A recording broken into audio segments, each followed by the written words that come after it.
Hello guys, my name is Jana, welcome back to my channel. Today I have for you another new board game. Maybe you know Weavers StormWeavers. The previous version of this game was paragraph games for one player. This time, second version, StormWeavers Stronghold.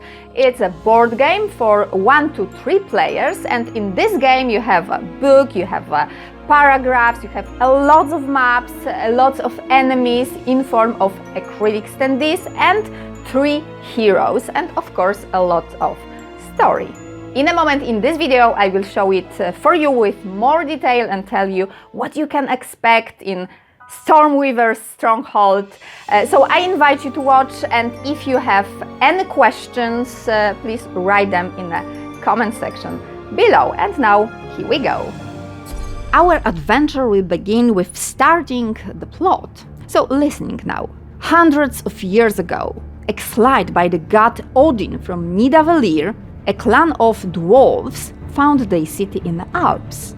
The dwarven fortress city sat between the barbarian countries and the powerful empire to the south, grew and developed until a mysterious storm came.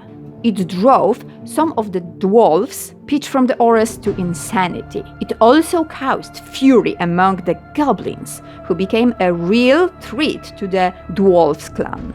Finally, the dwarves decide to leave their home and look for a new, more safe place for their headquarters. They arrived in a land called Gaul, where they found the entrance to a vast network of caves. It was here that they forged their new fortress, Gunnarhall. And this is where your adventure begins. The new dwarf fortress is located in the corner of the board. This board in final version of this game will be entirely a scratch board, so you won't see what you see now in the prototype version of this map I'm showing you in this moment. The map depicts the area around the fortress, and as you can see, it's a lot of different locations, which by order of your king, as a special reconnaissance group, you are to explore thoroughly and eliminating any danger.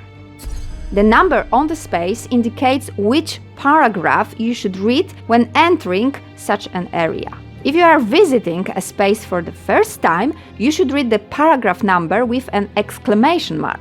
When you have already been here and enter another time, then you read a different paragraph.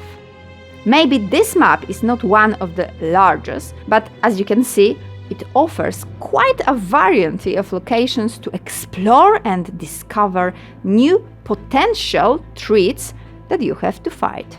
And speaking to threats, as in previous StormWeavers, battles against a whole host of different enemies will take place on large battle maps. In final version of this board game, they are to be neatly bundled into a sort of workbook.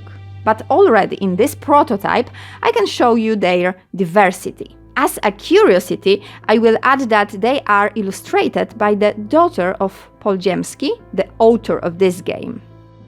Now, get to know more about the 3 dwarves of warrior, mage and engineer, main heroes of the StormWeavers Stronghold.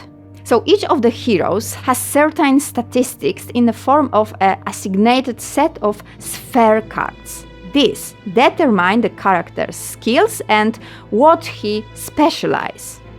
So Thorgrim is a strong warrior, and he has 3 strength cards in his set and 1 card each of magic and cunning. Gambri is a mage, so his card set consists of 3 magic cards and 1 card each of strength and cunning. Vidar, on the other hand, has 3 cunning cards and has 1 card each of magic and strength in his set of sphere cards. Now, as you can see, the hero cards has 2 spaces. This is where you will place the fate dice and the resources dice. The dice, or number on the dice, illustrate the level of a given attribute for each dwarf. You will earn fate points during the entertainment as a reward for your heroic deeds and spend them for example, on raising the levels of sphere cards, I mean developing your hero. You will need 2 resources to pick cards during tests. To test, I will back later in this video. Sooner or later, with the development of the plot, there will be a fight. At that time, you need to prepare the appropriate spacing on the combat map. I showed you the different types of maps a while back in this video. Each of them is supposed to have different assumptions of initial settings, both in terms of enemies and heroes. Other terrain elements, such as a well into which an enemy can be pushed, or some kind of sarcophagus providing cover from attacks, which can also be jumped on, or a muddy terrain making movement difficult, etc., etc. In addition to different combat maps, during clashes with different enemies, characters will have changing objectives. Sometimes to kill everyone, other times to destroy an element or get somewhere. As the story progresses, various enemies will stand in the way of the scouting team. Each, in addition to the standees with an activation number, has its own card with statistics. And now look, the shoe symbol on it determines the enemy's movement value. The shield is the defense level of that enemy. The heart determines the enemy's health level, and the ball the range of his attacks. If you are wondering how the enemy will behave, this will determine his attack card. You draw it randomly from the attack deck. And here the claw icon is the strength of the attack. I mean the number of damage inflicted by the enemy to the hero. The hourglass indicates the delay. So the number of points that increase the cooldown of the cards the hero uses to repel the attack, or another card chosen by hero if the attack has not been replayed. The last icon is a push, which will determine the number of spaces by which the hero is pushed back.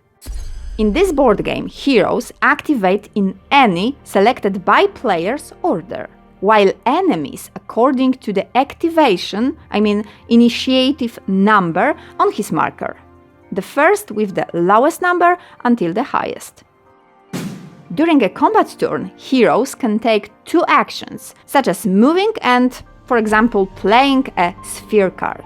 So when you play a sphere card, you have to pay its cost of use, that is, turn the card by the appropriate number of degrees. So for example, here the cost of the action is 2, so you have to turn the card twice, 90 degrees each. You can play sphere cards as an action, as an reaction outside the player's turn, or as a move. Therefore, the hero sphere cards is divided into 3 zones of your choice. And now listen carefully. After playing the hero's phase and the enemy's phase, players consider the refresh phase. In this phase, heroes turn over their exhausted sphere cards by 1. So if a card is refreshed in this way, it immediately returns to the player's hand and can be played by him this turn. Damage in this board game to both enemies and heroes is marked using tiny cubes, tiny dice, which are turned appropriately in a recess in a shared base. In Stronghold, StormWeavers, players will be subjected to tests. When this happens, the selected hero tries to solve a test of chosen sphere, I mean power, magic or cunning. In order to pass the test, the hero must score higher in a particular sphere than the difficulty level of that test. Tests are performed with the help of cards. After shuffling the cards in your hand, you have to draw 2 cards from the face-down cards.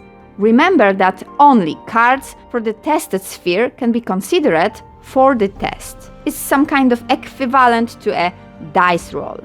After that, check the level of each card of the tested sphere and add up the total power level. If the number obtained is equal to or greater than the difficulty of the test, the attempt passed. Otherwise, the test fails. Okay guys, that's all for me today. Thank you very much for watching. If you like my video, it will be really great if you leave a like. I will leave you a link to the campaign of this board game in the description below, and I encourage you to be active in the comment section below. See you soon in next video. Bye!